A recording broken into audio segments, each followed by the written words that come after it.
Welcome back to Nearbound Marketing. I'm Logan Lyles. I'm joined today by Justin Zimmerman. He runs partnerwebinar.com. I have been following a ton of his content over the last year, so it's great to actually record some content with you today, Justin. Welcome to the show, my friend. Yeah, thank you so much. And we've been icon buddies on LinkedIn for quite a while too. And so I see Logan Lyles, Logan Lyles, Logan Lyles, and then one moment all of a sudden we're connected, we're talking. So happy to be here. Exactly. Icon buddies. That's a new one for me, but that is a great way to put it.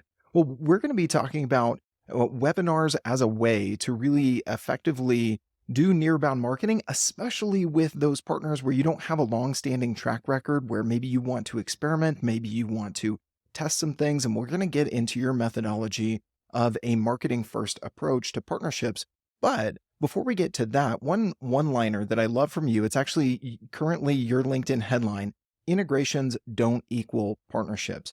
Why have you chosen to kind of lead with that? What's been some of the reaction, and how does that play into your thinking around nearbound marketing, really, Justin? Yeah, great question. So accidental discovery. I just one day typed that in and I made that a post. And I guess that's a great kind of basis for a conversation. I wrote a post. I was frustrated with my previous job around focusing on integrations and them developing things, not thinking about the marketing side, and then the expectations for results, starting with product, feature, integration, all fitting underneath that category, and then saying, go make this happen, go generate results. And I'm like, that's just not the best way to do things. And so, born out of frustration, I just took to LinkedIn and shared my thoughts and my experiences. And boy, did I share something with the world of partnerships and partner marketers that struck a chord. And yes, yes, yes, yes, all this love and commiseration around what everybody's experience around that was. And so I realized that, well, gosh, that's not just me. So I just took that and again, battle tested it against test before you invest, found a keyword, found a phrase, and I'm like, well, let me make that my own for a while. And so that has been where that has come from. I love it, man. And as you said, it ties into what we're talking about here today, because you didn't say, hey, I'm going to lead with this tagline. This is going to be what my personal brand is all about. Integrations do not equal partnerships, but you just tested it out there. Hey, is there going to be some reaction to this? Is there going to be, people who resonate with this? I guess one follow-up question on that is, in the time since that post, and as you've been kind of doubling down on that tagline, what's been either the most surprising or most telling reaction you've gotten from either marketers or partnership pros, based on that tagline of integrations don't equal partnerships? I get tagged in the strangest posts and Slack channels around integrations don't equal partnerships as by Justin. And so for whatever reason, I now in when people's minds come up, there's a certain segment of the market that got branded in their minds as to who I am. And so they tie me into it. So like, oh, okay, cool. Like, so you're onto something when you get associated with a phrase. 100%. Awesome, man. Well, from here, I want to talk a little bit about your approach to nearbound marketing, because it really, even just a little bit of conversation with you, going from icon buddies to chatting a little bit offline before we hit record, you talk about this marketing first partnership to test with some marketing before you really invest deeply into a partnership.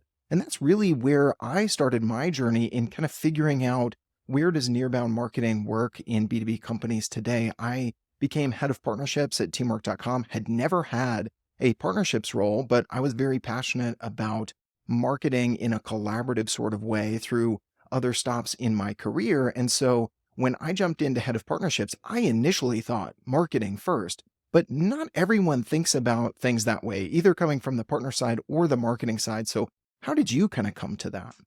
Oh, yeah, that's such a great question. And I want to add one thing to it. I think we've done a really good job of laying the contextual foundation for everybody listening right now is that, we all have hypotheses and we're so fast to come up to solutions that we don't actually separate. Like, well, what part of this hypothesis should we start with? And so whether it's nearbound marketing, whether it's partner webinars, whether it's partnerships in general, right? Like we automatically jump to what we think and see ought to be that next step. And like what I did with my post, there's undiscovered unknowns that will take you in a different direction if you don't start with the solution, but you start with the minimum viable test. And so I didn't even know I was going to have that as a headline or tagline until one day I just took my frustrations, and then I saw there was alignment and traction. And I mean, that post has like 25,000 views or something like that. I was like, wow, okay. And so like, we're always looking for signals, right? And so whether it's a tagline, which I wasn't even trying to create, or a signal that this is the right partnership we're looking for, what are those elements? What are those things? And so for me, I just kind of bring into this, like, and not that I grew up with this or I started with this at all, because I was very much like solutions first, let's go.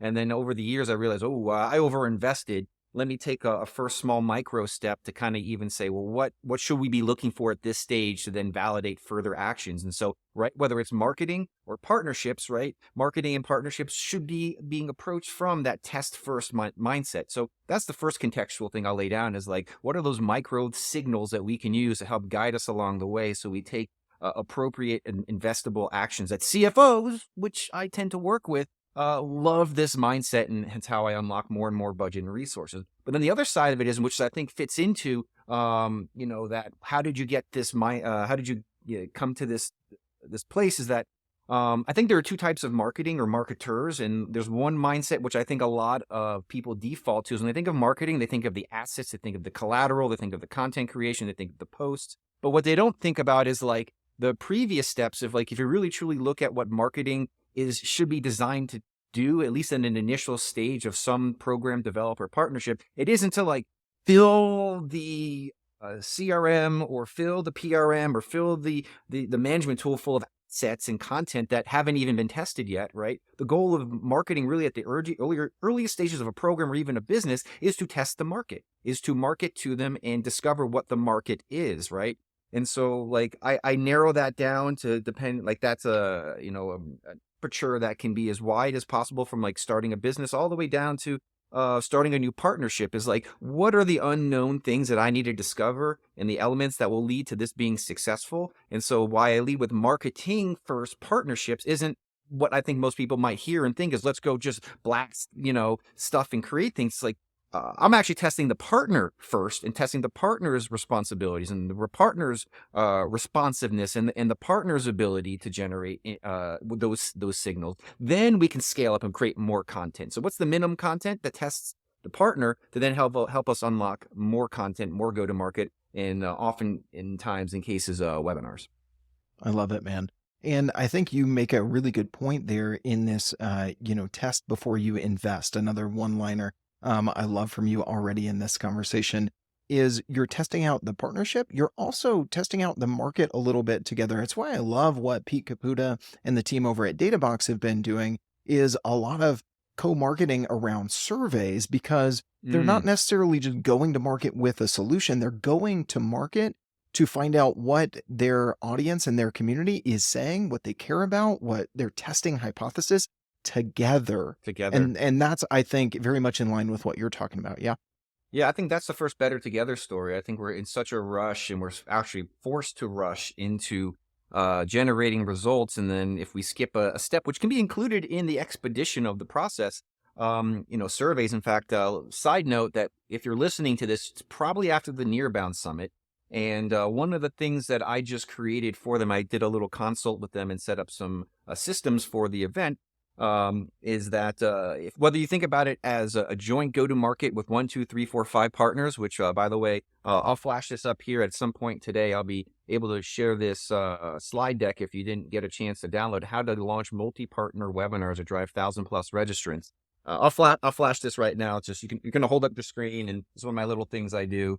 You can pause this video and capture this on your own. It should pop up a little email window. It'll send me an email. It's all easy to do. But the reason why I even bring that up is that if you're doing multi-partner webinars, that's one way to drive a lot of traffic. But then in the case of Nearbound, and I'm going to tie this back to surveys in a second, that if you're doing events, and in the case of Nearbound, sponsors are your partners for this event. And so I wanted to help, and this is why they hired me, is to come in and help extract, create, drive, whatever word you want to use, generate additional value for the investment sponsors are making. So that way the return for them is increased. And we all know that a lot of times sponsorships don't necessarily drive the immediate trackable results. And I've been on that end. And so I go, here's a solution. And so one of the things I put together that you probably got an email from me over at Nearbound today at the time of recording that invites you to exactly what you're saying. Is there is a we'll call it co-marketing survey that I put together, that if you were to dissect this, and in fact, if you fill out that survey, in fact, we'll share that link in the notes, you can actually see what is on this survey from a co-marketing perspective. Right after you opt in, I created a how-to video on why I created it. So it gives you a breakdown of how to go create your own co-marketing survey together that generates leads and interest. So it's like perfect timing on that drop. And there's actually a video that explains my approach to go-to-market surveys, co-marketing surveys. I love it, man. So much good stuff right there. If you're only listening to the audio, we'll link to the playbook that Justin mentioned and held up here on the video. But I also just want to call out how smart that is as a podcast guest. So often it's like, hey, I've got a resource. Can you put this in the video description? Can you put this in the podcast show notes?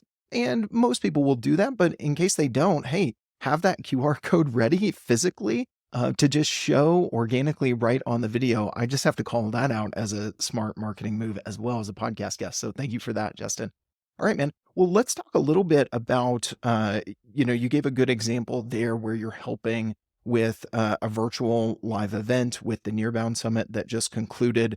You and I have talked about how webinars are often the leading channel or tactic that is executed on when it comes to Nearbound marketing. But you're seeing some things shift in both where you're advising brands on how to think about success with going to market with webinars with partners and how to execute them. So what's sort of top of mind for you in the evolution of this motion within your Nearbound marketing mix? Yeah. So thank you. That's a really great question. So not my numbers, but I'll repeat them as accurately as possible. So what up, Sean Blando over at Crossbeam? Thanks so much every year for running your SOPE State of Partnership survey. And in that survey, year over year, last year, or this year, whatever time you're hearing this, the 477 or 499 respondents in the partnership world who answered it continually, and year over year, he told me, mark webinars as the #1 go-to-market motion. And so that's an area that I've put a lot of time and energy into. I've doubled down on and niche down. I have another great post that I wrote if you want to go look that one up around if you are interested in becoming your own boss one day, how I went through that process and became my own partner webinar coach and how I arrived there.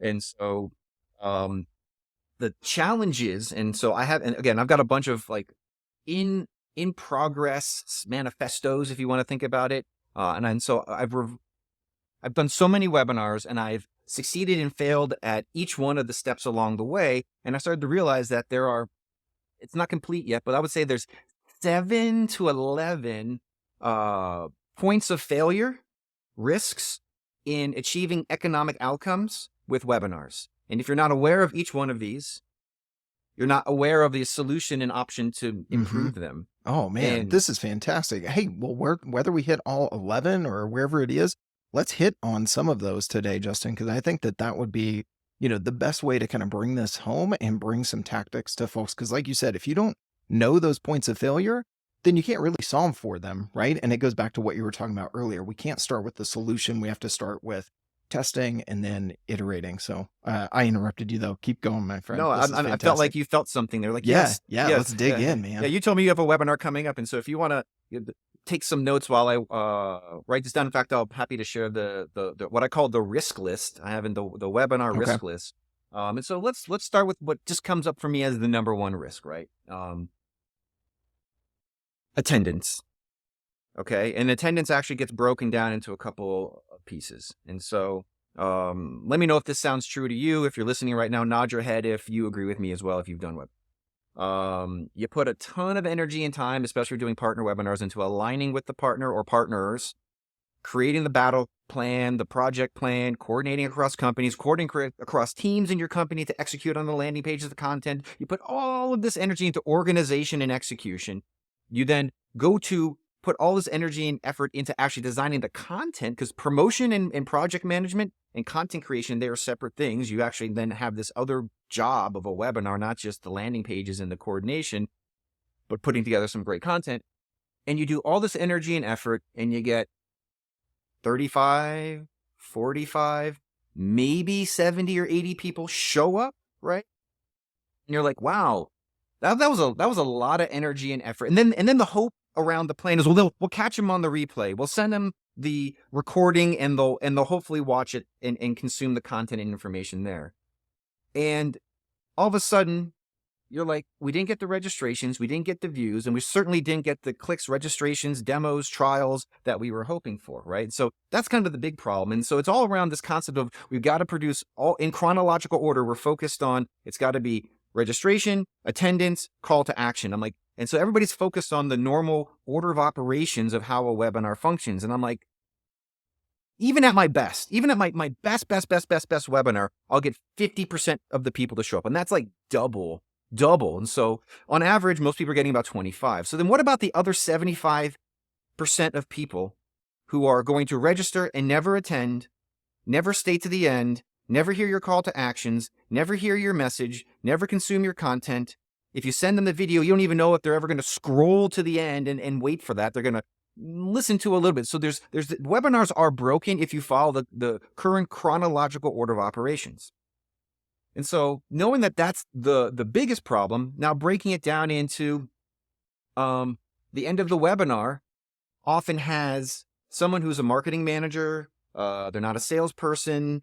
They've been given maybe a little bit of training around how to close on from stage. And so there's this, even if you could get people to the end, there's still like the risk around, is your host someone who's comfortable closing, comfortable selling, comfortable pitching, comfortable putting together irresistible offers, comfortable, right? Like there's so much that goes into, even if you can get people to attend, like, do you have something people are hungry, willing, and action oriented to where they are in their world? And the other answer is no. So I'm like, wow, there's a lot of risks involved in putting on webinars. And if you don't know how to solve for them. So I thought to myself, well, what if we eliminated one of the major risks? And boy, I could keep diving into this. And instead of hoping and waiting for people to show up at the end, you have a master sales pitch, a master closer, and you've done all your marketing work to understand like how in market your offer needs to be and how targeted it is, right?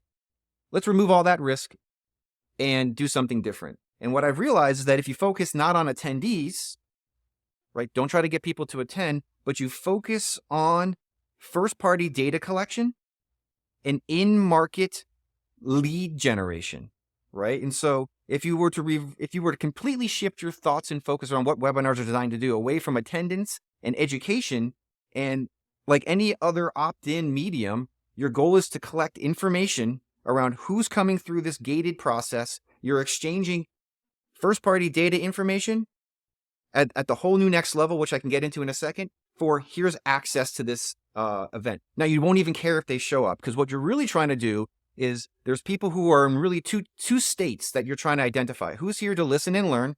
Okay, good, great, right? But who's actively in market looking for a solution like yours that's ready to try or buy? And your goal isn't to focus on the listeners and the learners and put all this energy and effort to get them to attend and consume this content. Your goal is to create a system that finds those people who are in market. And this is my biggest revelation, is it's about demand capture. Capture that demand that's native coming through your opt-in channels, whether it is webinars, whether it is ebooks, whether it is your newsletter. In fact, I've built this system now that attaches to all points of registration in your entire funnel. And I have an MQL channel with some of my customers, and every single day, 5, 10, 15, 20. The other day we had 87 new qualified leads, not opt-ins, not registrants, right? Not ebook, not listen and learners. 87 people who've raised their hand. That's based on these 5 key selling dimensions that we pull from the sales process, sales discovery, and we move into the webinar registration process. We move into the ebook download process. We move into the newsletter sign-up process that gives us very, very, very, very clear signals, going back to signals, who's interested, who's qualified, who isn't, and who's not. And then now we have this segmentation process that then routes those who are like expressing intent, and level of intent can vary from trial to demo to comparison of products.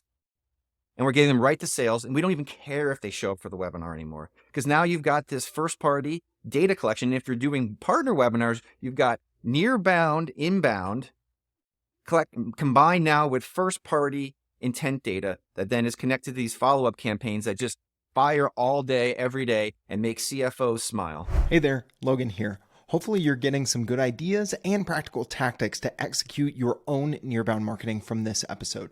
You know what else helps? The right tools. That's why I'm a huge fan of Reveal. I use it to get insights into which partners already have relationships with my audience. This lets me decide which partners to work with to power my own nearbound marketing efforts. Want to reach accounts faster, more efficiently, and most importantly, with more value? From events to ABM, understanding which partners your buyers already trust is going to accelerate hitting the KPIs of your marketing programs. Learn more at reveal.co or check the link in the description of this episode. All right, back to today's conversation. Really, the crux of what you were just saying there was, you want to identify and segment your audience that's registering for the webinar. In this case, who's there to listen and learn and who's in market. Where are those signals? And then you're going to treat them entirely differently. You're going to focus on converting those folks because they are at the point of they're problem aware, they're solution aware, they're in market, right? That's right. That's right. It's like, don't you want to know who those people are that are coming through your opt-in process, right? Yeah. Like caller ID or an X-ray machine. It's like caller ID. Remember when caller ID was new when I was a kid? That was it's that like, was fun. look, I know who's calling me. Yeah. So talk to us a little bit about the tools, the tactics, and where the rubber meets the road. If someone listening to this says, "That's great, Justin," how are you doing that? How tactically do you start to say, instead of just getting everybody through, get to the webinar, get to the CTA at the end, and hopefully they convert there? Let's start further back in the process and bifurcate into these two different paths. Let's talk a little bit about the how there. Bifurcation is one of my favorite words, by the way. Just happened. It just felt like it on a Friday today. Yeah. Dropping a bifurcation.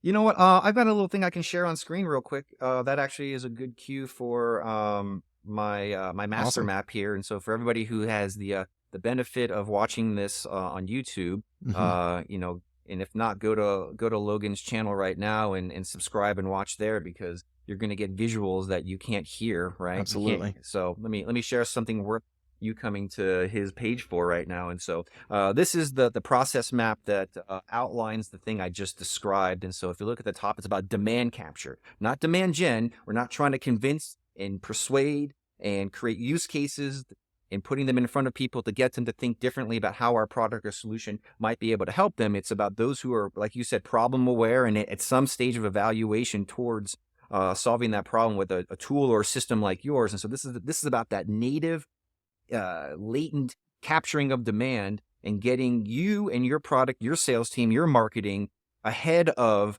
that demand before maybe a competitor captures it. And so we'll stay out of this left-hand side here. These are the partner traffic source playbooks that I help some of the companies run.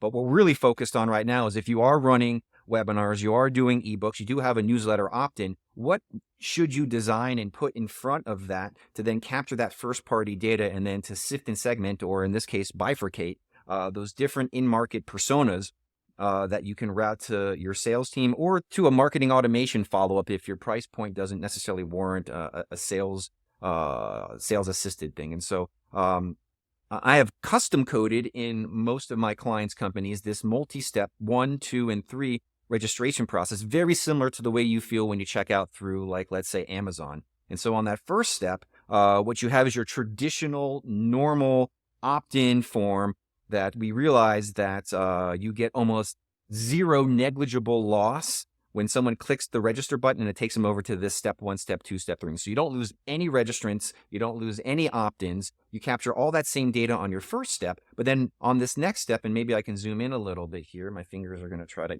yeah, look at that, all right.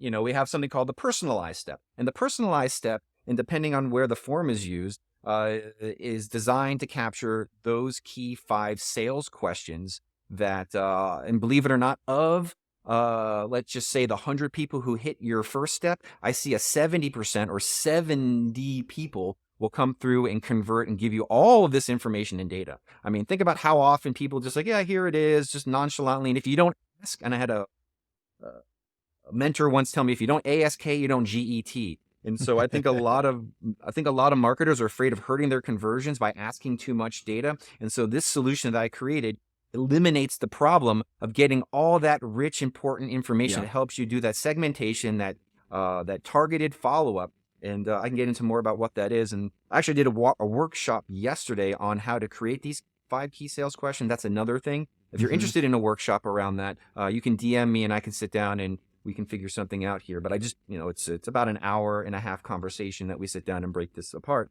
And then what ends up happening is you have sales and marketing alignment.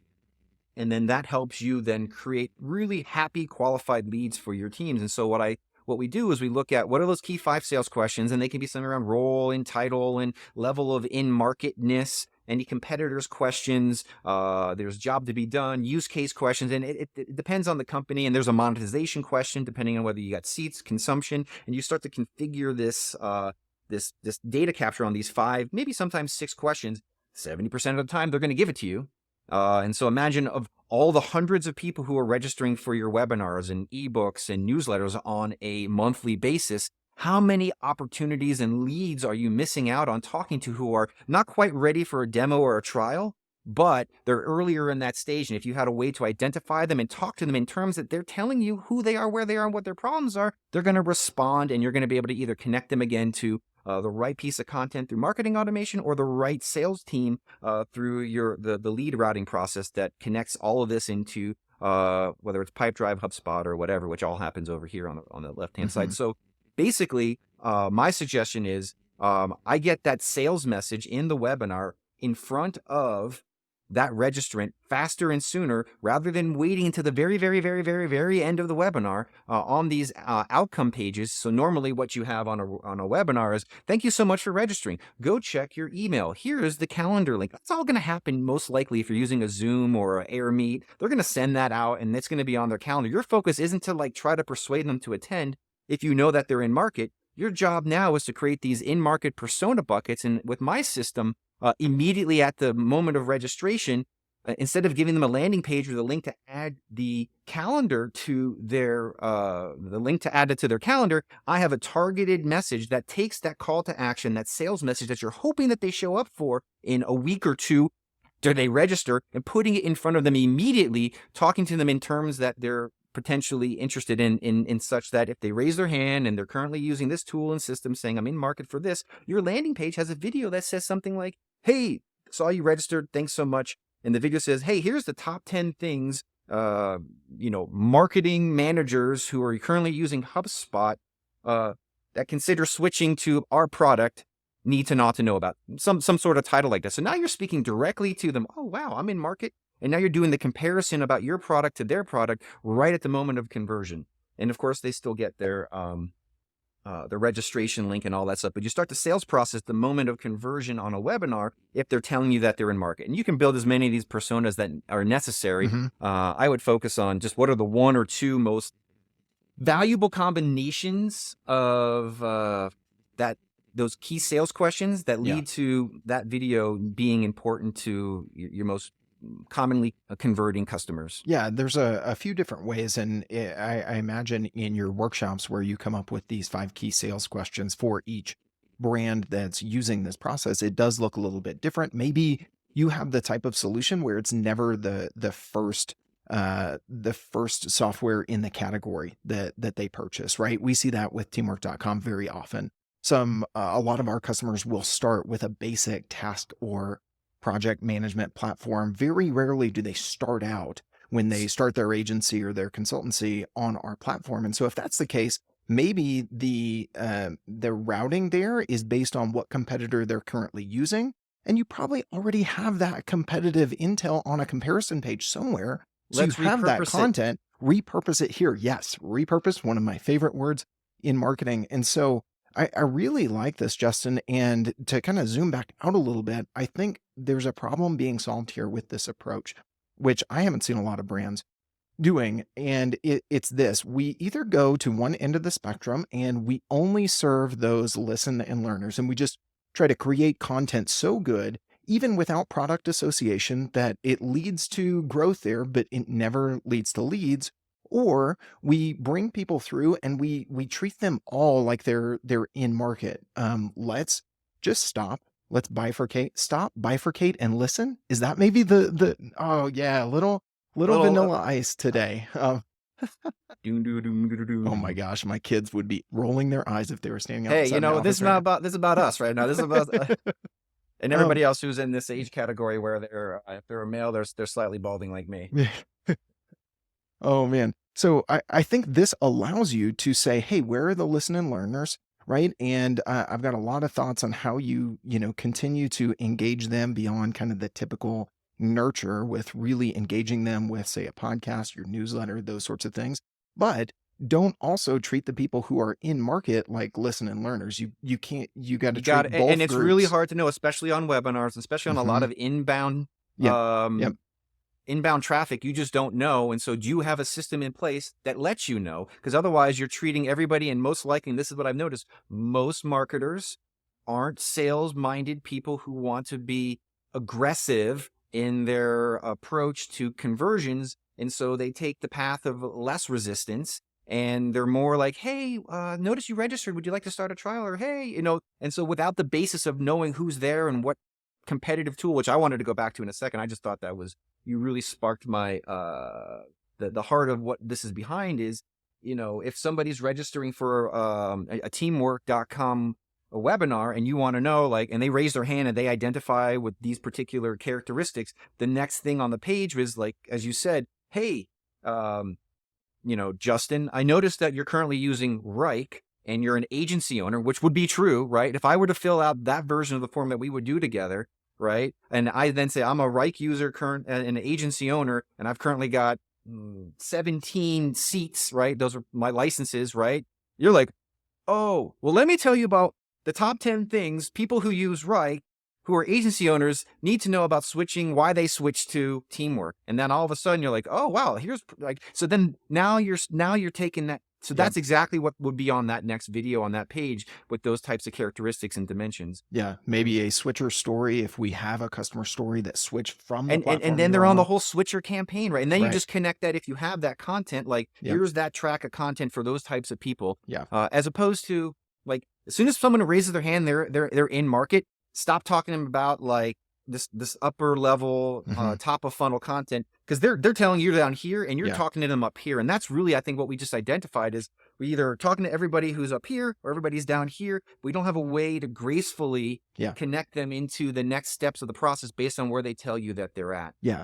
Let's talk about that graceful connection, as you put it there for a second, Justin, because I've heard marketers push back on something that, in line with something you said earlier about, hey, if I add more questions, I'm going to hurt my conversion rate, these sorts of things. I've even heard that with adding an open text, non required field for self reported attribution, which we've talked about with, the, the man whose name is synonymous with self reported attribution in B2B marketing, Chris Walker, just recently here on this podcast. So let's talk about this graceful connection where you're asking kind of the bare minimum to get them registered for your webinar.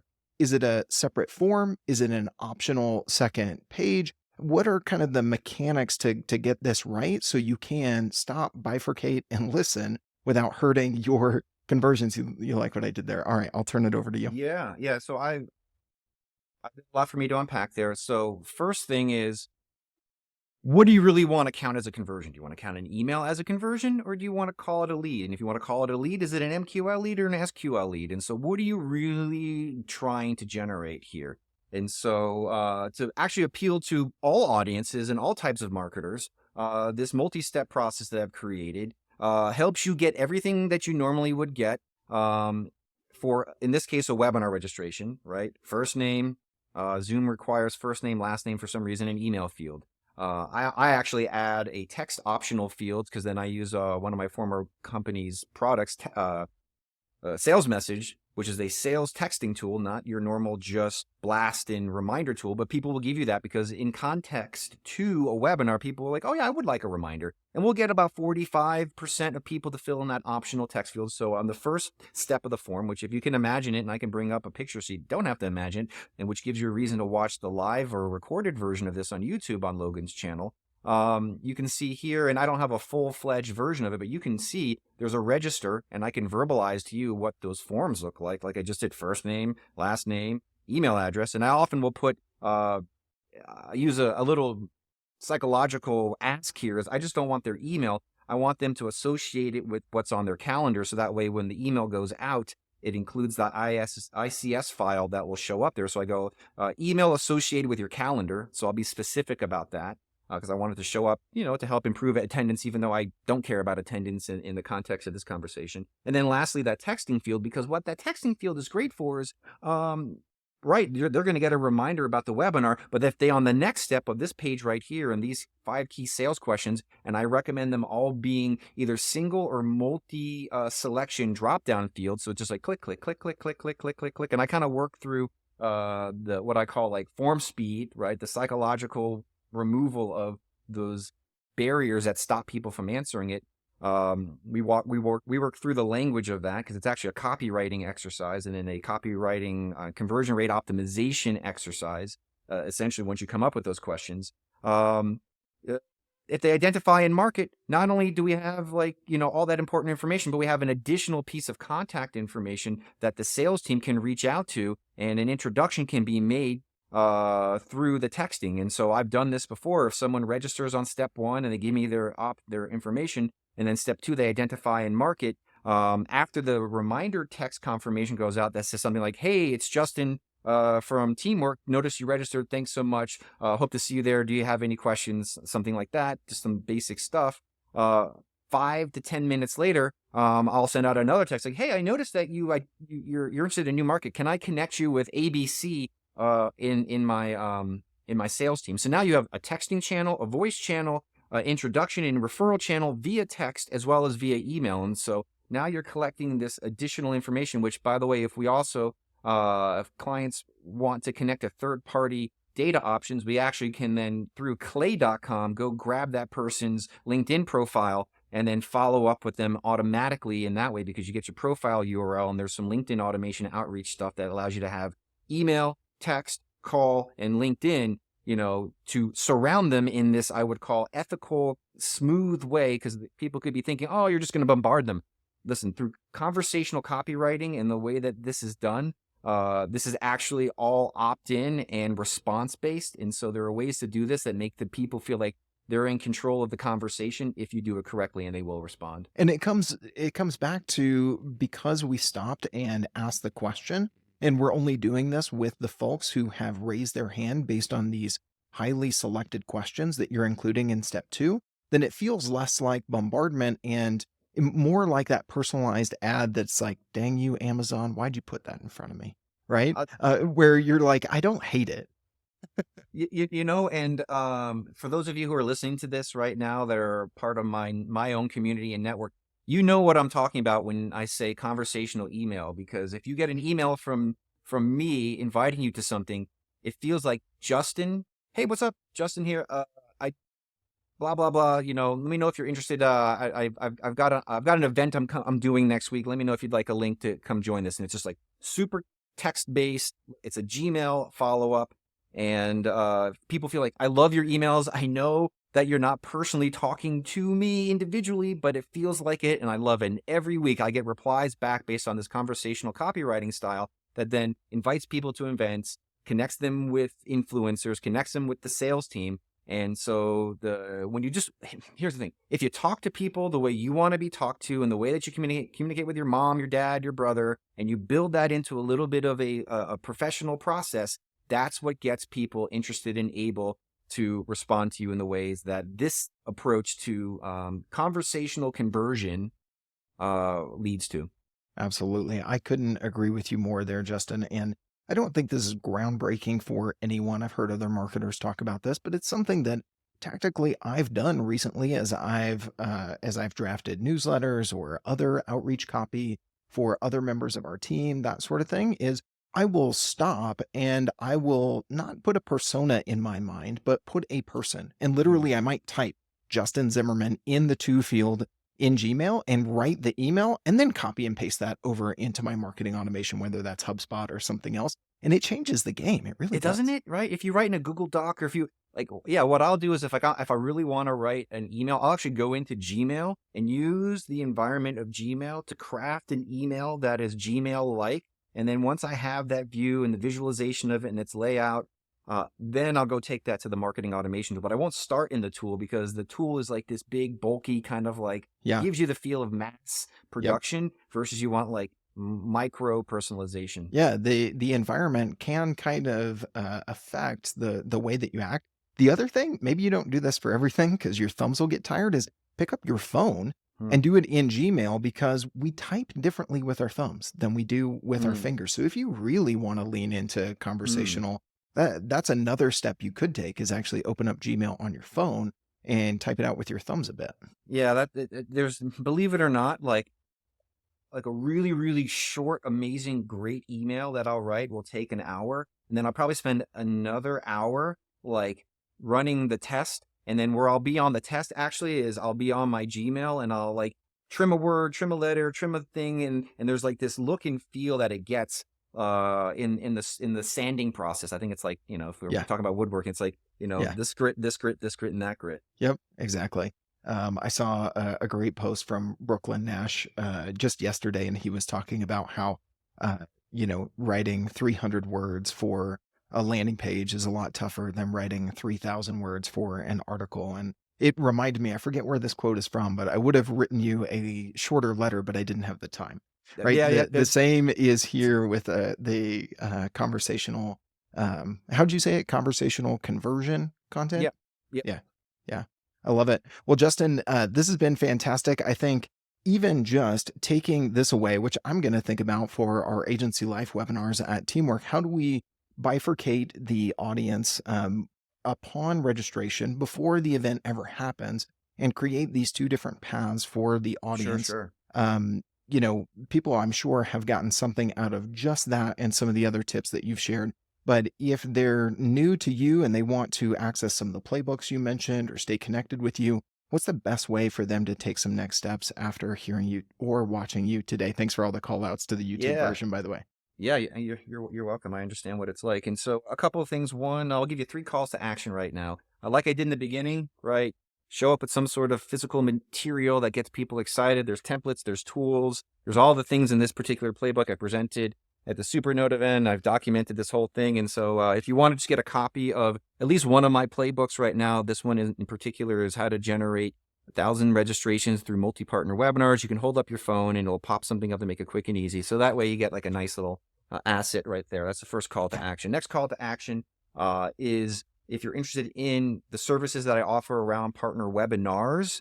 We can set up a time to connect and chat. If you go to partnerwebinar.com, very basic site, just click on book a time with me. We can talk about the multi-step process, what the engineering requirements are, what to ask your dev, how to coordinate with your CRM team, who needs access. There's quite a few number of parts, as simple as it seems to set this up. I've done it enough times to know that really, actually, which is why I'm coming out with a tool called Demand Cap, as in demand capture.app. That will help you build these things automatically. And so if you're interested in a beta version of that as well, still go to partnerwebinar.com and we can talk about that there and I'll work with you on that. And then lastly, just go to partnerplaybooks.com, which is where I just kind of publish all my media stuff, right? So partnerwebinar.com for everything related to partner webinar optimization, demand cap, and all that stuff. That's more of my commercial intent site. And then from a media perspective, what's new, Yep. what's happening, go to partner playbooks and we can connect everywhere Yeah. else. There's another lesson, just marketing lesson right in this as you've separated out kind of the media brand, the partner playbooks for the folks that are in the listen and learn mode, right? And partner webinar for the folks who are like, I need to execute something now. And yeah, I want some tactics, but probably a little bit more of that graceful connection into hey, here's how I can actually help you today, tomorrow, next week there. So I'll just call that out. Justin, this has been fantastic. I'm glad we went from icon buddies to podcast buddies. And we're both in the mountain time zone. Maybe we'll find a time to get together. In real life, I will not try to run with you because I won't be able to keep up. But I'm happy to hear that your running streak is continuing. And thank you for continuing your webinar and podcast streak with me here on Nearbound Marketing today, my friend. Yeah, thank you so much, Logan.